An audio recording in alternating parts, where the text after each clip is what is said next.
Under extreme tension, a single strand of human hair doesn't quietly give way. It frays, splinters, and violently snaps like a microscopic suspension bridge collapsing. Distinguishing between types of damage is the first step in the investigation.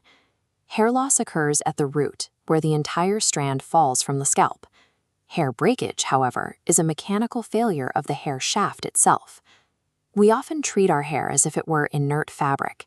In reality, each strand acts as a sensitive barometer, recording the conditions of the environment and the internal health of the body that produced it.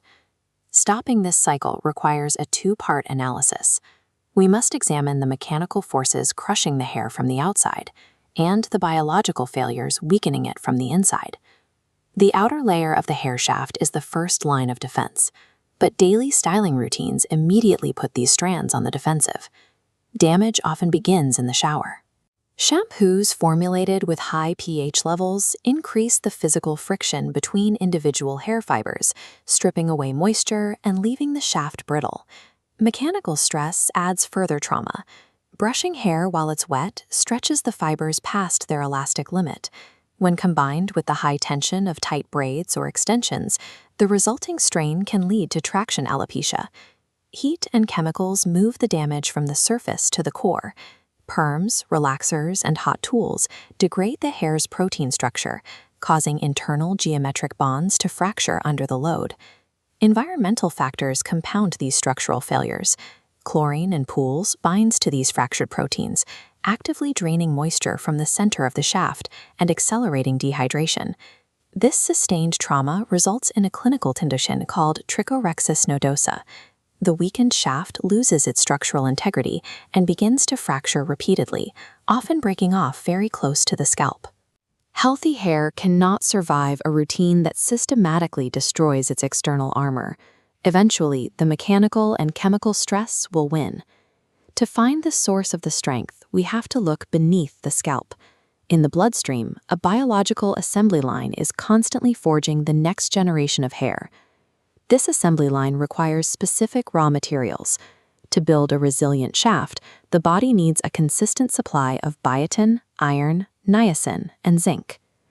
This chart reveals a dangerous paradox in hair care.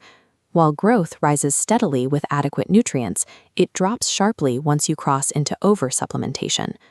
Excessive intake of selenium, vitamin A, or vitamin D triggers hair loss rather than preventing it. Energy regulation also dictates hair quality. The thyroid gland produces the hormones that control how the body utilizes energy. Both hyperthyroidism and hypothyroidism can disrupt the growth cycle, leading to thinner, more fragile strands. Chronic stress introduces its own biological barrier. Elevated cortisol levels physically block the activation sites of the stem cells required for hair generation, effectively halting the growth phase. Severe malnutrition, often seen in eating disorders, forces the body to prioritize vital organs over hair.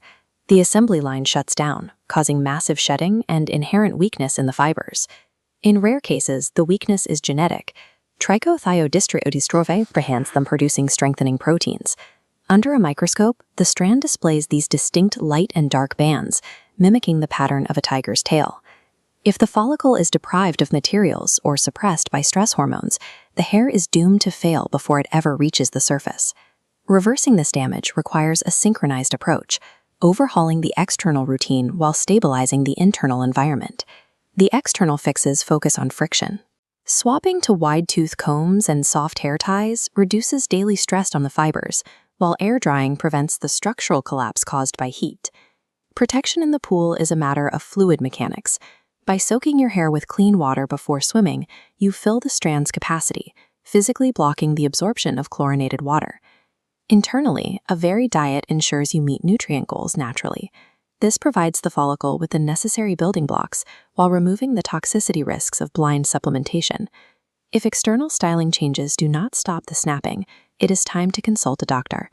Blood tests can rule out underlying thyroid issues or hormonal imbalances that home treatments cannot reach. A snapped strand of hair functions as a diagnostic signal. Responding to that signal by correcting external friction or addressing a systemic imbalance shifts the focus from cosmetic repair to genuine physical health.